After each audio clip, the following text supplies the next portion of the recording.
ભાવનગર જિલ્લાની સૌથી મોટી સર્ટી હોસ્પિટલમાં 7 માળનું મુખ્ય બિલ્ડિંગ સ્થળાંતર કરવામાં આવેલ છે। મુખ્ય બિલ્ડિંગ જર્જરિત હોવાથી તેના વિભાગોને હોસ્પિટલ કમ્પાઉન્ડમાં આવેલ અન્ય નાની મોટી જગ્યામાં સ્થળાંતર કરવામાં આવ્યું અને જેના લીધે દર્દી અને તેમના પરિવારજનોને હાલાકી ભોગવવાનો વારો આવ્યો। ત્યારે તંત્ર શું કામગીરી કરી રહી છે, આવો જોઈએ મંતવ્ય ન્યૂઝના ખાસ રિપોર્ટમાં। ભાવનગર જિલ્લા સહિત અમરેલી, બોટાદ, જૂનાગઢ અને રાજુલાથી સારવાર માટે ગરીબ અને મધ્યમ વર્ગના લોકો ભાવનગર આવી રહ્યા છે। ત્યારે ભાવનગર જિલ્લાની સર્ટી હોસ્પિટલના પટાંગણમાં 7 માળની બિલ્ડિંગ મોતના જોખમરૂપ ઊભી છે। 2014માં લોકાર્પણ કરેલી આ બિલ્ડિંગ માત્ર 8 વર્ષના સમયગાળામાં ખંડેર બની ગઈ છે। ત્યારે હોસ્પિટલ સમિતિના સભ્યનું એવું કહેવું છે કે 3 વર્ષથી બિલ્ડિંગ ખંડેર બની ગઈ છે અને 2023માં બિલ્ડિંગને ખાલી કરવાની કામગીરી થઈ હતી, પરંતુ 2023 બાદ પણ આ બિલ્ડિંગ રિનોવેશન કે પછી બિલ્ડિંગ ઉતારી લેવા માટે કોઈ પણ જાતનું કામ નથી કરાતું। તો શું બિલ્ડિંગના લીધે કોઈનો ભોગ લેવાય તેની તંત્ર રાહ જોઈ રહ્યું છે? કારણ કે અહીં અનેક દર્દીઓ આવતા હોય છે।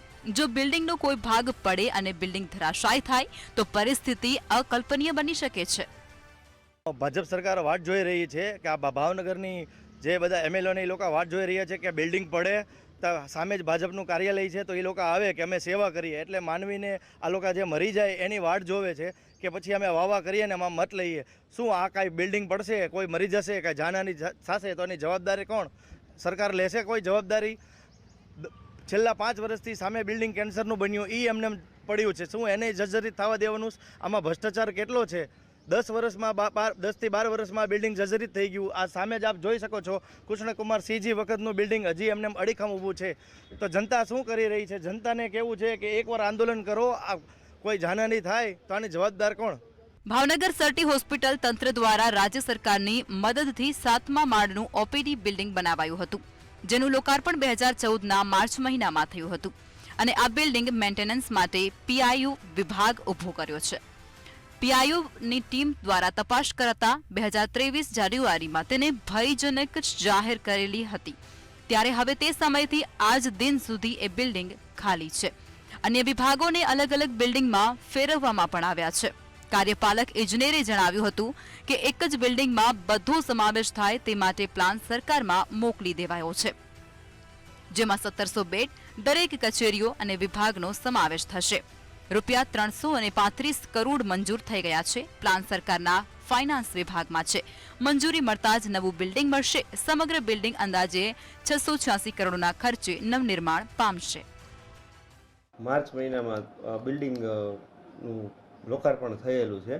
પછી 2021-22માં કેટલાક ભાગની અંદર ડેમેજ જણાણું, એના કારણે અમે ઉપર રજૂઆત કરી વિભાગમાં। એટલે વિભાગમાંથી અલગ અલગ ટીમથી અને બધા જે એક્સપર્ટ હોય એના ઓપિનિયન લેવાના બધા ટેસ્ટિંગ કર્યા। એટલે જાન્યુઆરી 2023માં ફાઇનલ એવું ડિસિઝન આવ્યું કે ભાઈ આ બિલ્ડિંગ છે ને એનો હવે ઉપયોગ ન કરવો પબ્લિક બિલ્ડિંગ તરીકે, એટલે અમે એને જૂન મહિના સુધીમાં ખાલી કરાવી નાખ્યું।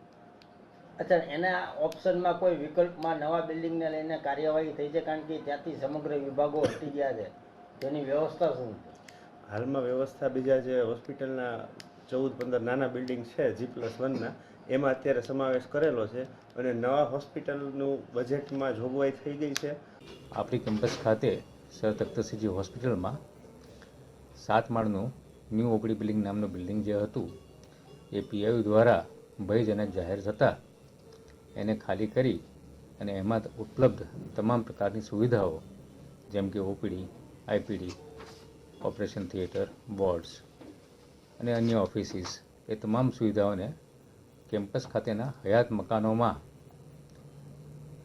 શિફ્ટ કરી અને કોઈપણ જાતની સેવાઓમાં વિક્ષેપ ના આવે એ પણ આપણે શિફ્ટિંગ પ્રક્રિયા પૂર્ણ કરી દીધી હતી અને છેલ્લા 2 વર્ષોથી 2 થી 3 વર્ષથી આ સેવાઓ બહુ સારી રીતે કાર્યરત છે। ભાવનગર સર્ટી હોસ્પિટલ ખાતે આવતા દર્દી અને પરિજનો માટે હોસ્પિટલ પરિસરમાં 7 માળનું બિલ્ડિંગ મોતના જોખમથી પૂરેપૂરું ઊભું છે। ત્યારે સ્થિતિ અંગે સુપ્રિન્ટેન્ડન્ટ સાથે વાતચીત કરતા તેમણે જણાવ્યું હતું કે 7મા માળનું બિલ્ડિંગ જૂનું અને જર્જરિત થઈ ગયું છે। પીઆઈયુ દ્વારા ભયજનક જાહેર પણ થઈ ચૂક્યું હતું। ત્યારબાદ ઓપીડી, ઓપરેશન થિયેટર સહિત અન્ય વિભાગને અમે ખાલી બિલ્ડિંગોમાં બદલી નાખ્યા છે, એટલે કોઈ હાલાકી જોવા નથી મળતી। હિરેન ચૌહાણ, મંતવ્ય ન્યૂઝ, ભાવનગર।